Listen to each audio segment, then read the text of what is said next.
Channel को subscribe करें, like करें, शेयर करें। बस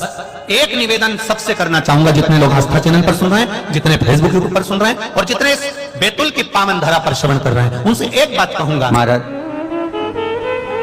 कि जब कोई एकदम रोग आ जाए और डॉक्टर एकदम बोल दे कि ये रोग भारी आ गया है और इसकी जांचें जाएंगी और फिर ये कुछ भी हो सकता है, तो क्या करा जाता था कि 108 सरसों के फूल लाकर तुरंत शंकर भगवान को चढ़ाए जाते थे महाराज। तो चढ़ाने के बाद में रिपोर्ट अच्छी आती है। ऐसा नियम है। कहीं ठेका कोई ठेकेदारी करते ना, जो ठेका भरते हैं कि भाई मेरा टेंडर आना चाहिए, मेरा ये काम होना चाहिए, मेरी मल्टी बनना चाहिए, या मेरा ये काम के लिए जा रहा हूं, ये काम फतेह होना चाहिए, उसके सबके हाथ पैर जोड़ने से अच्छा एक काम करो, बस 108 सरसों के फूल उठाओ, शंकर जी का उद्धतेश्वर महादेव का नाम लिखो और छोड़ दो, शिव जी के ऊपर एक एक कर चढ़ा दो, वो ठेका तुम्हें ही मिलेगा, वो काम तुम्हारे पास ही आएगा। सरसों का पुष्प समर्पित किया, भगवान शिव आनंद की राशि है हमारे। बसंत पंचमी का दिन महाराज, सरस्वती का दिन,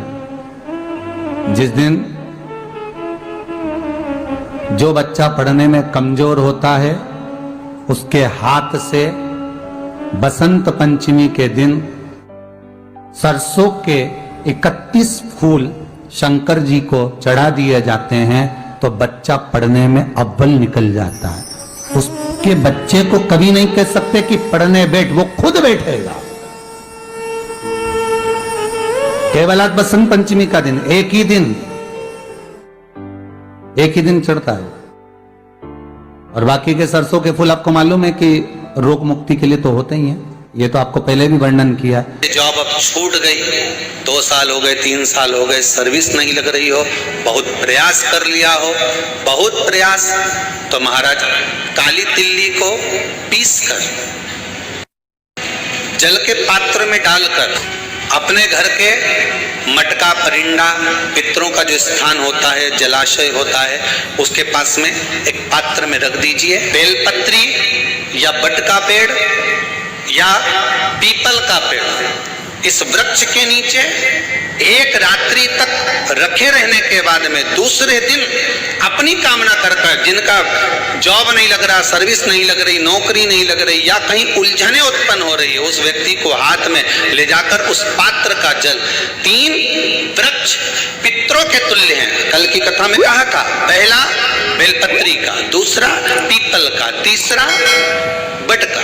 ये 3 पितरों के तुल्य हैं। इन 3 में से किसी भी वृक्ष के नीचे उस काली तिल के जल को समर्पित कर दीजिए महाराज। बाबा चाहेगा, भोलेनाथ जी चाहेगा तो 3 महीने में कहीं ना कहीं योग बना ही देगा। ये बसंत पंचमी का दिन महाराज, सरस्वती का दिन, जिस दिन जो बच्चा पढ़ने में कमजोर होता है उसके हाथ से बसंत पंचमी के दिन सरसों के 31 फूल शंकर जी को चढ़ा दिए जाते हैं, तो बच्चा पढ़ने में अव्वल निकल जाता है। उसके बच्चे को कभी नहीं कह सकते कि पढ़ने बैठ, वो खुद बैठेगा। केवल आज बसंत पंचमी का दिन, एक ही दिन चढ़ता है, और बाकी के सरसों के फूल आपको मालूम है कि रोग मुक्ति के लिए तो होते ही हैं, ये तो आपको पहले भी वर्णन किया महाराज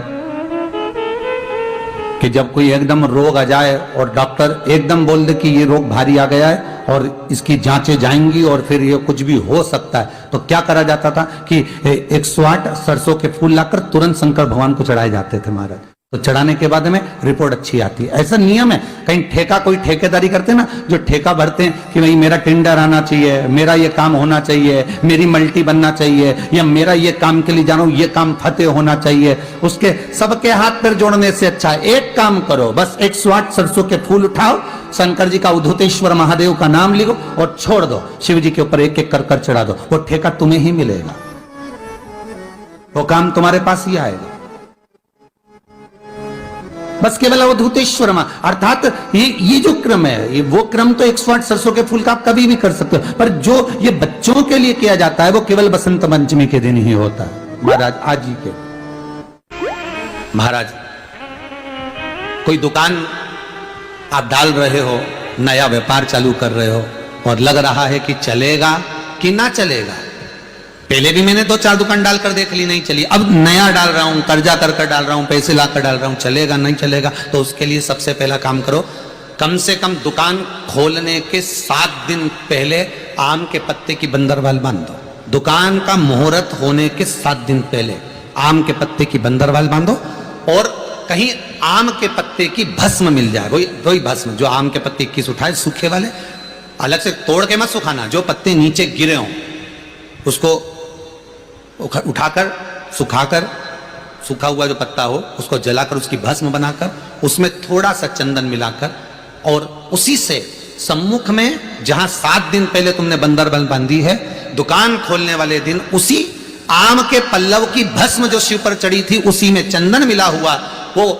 एक स्वस्तिक का वर्णन पहली वाली कथा में करा कि स्वस्तिक सबसे पहले कहां बना था और कैसे बना था। वो गणेश जी का मस्तक कटा, उसका जो धड़ बचा था उससे स्वस्तिक का निर्माण, ये आपको पहले सुना चुके हैं।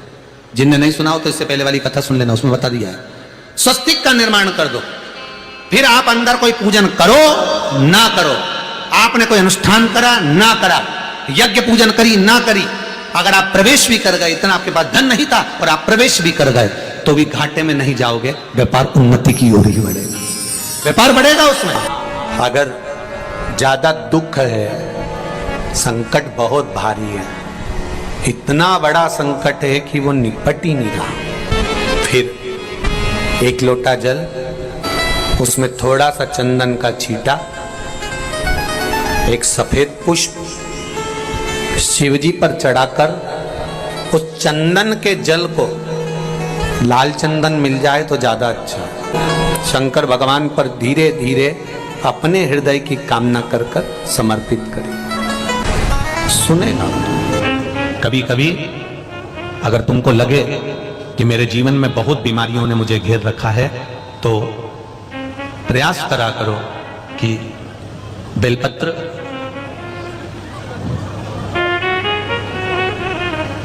जो ये बेलपत्र होती है, उस बेलपत्र की जो ये डंडी होती है, इस बेलपत्र को अशोक सुंदरी वाली जो जगह होती है वहां पर इसका चढ़ाकर, डंडी का जो भाग है वो शिवलिंग की ओर हो जाए, और यहीं से जल चढ़ाते चढ़ाते चढ़ाते चढ़ाते अशोक सुंदरी से जल चढ़ाते चढ़ाते ओमकार जैसा, ओमकार जब हम अशोक सुंदरी से चालू करेंगे तो वो जल पहले गणेश जी के पास जाएगा, फिर वापिस अशोक सुंदरी पास आएगा, अशोक सुंदरी से कार्तिकेय के पास जाएगा, कार्तिकेय से महादेव के पास जाएगा। ऐसा ओमकार जैसा जल, जब तुम्हें लगे कि बीमारी बहुत घेर रखी है और बहुत बीमारी ने घेर लिया, कोई किडनी, कोई लीवर, कोई बहुत शरीर में कष्ट, कोई रोग बीमारी, या कहीं तुमको ऐसा लग रहा है कि मेरा गर्भ 20 साल हो गए, 22 साल हो गए, संतान नहीं, तब भी इस प्रयोग को जरूर करिएगा। डंडी का मुख शिवलिंग की ओर, पत्ती का मुख अशोक सुंदरी की ओर, थोड़ा सा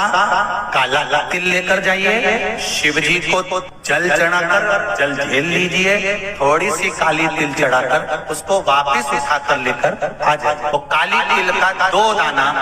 बाबा से औषधि समझकर लेकर आना, बाबा इसको औषधि कर दीजिए, 2 दाना काली तिल, 2 दाने से ज्यादा नहीं, सुबह मुख में रखकर इसको चबा लो। चैनल को सब्सक्राइब करें, लाइक करें, शेयर करें।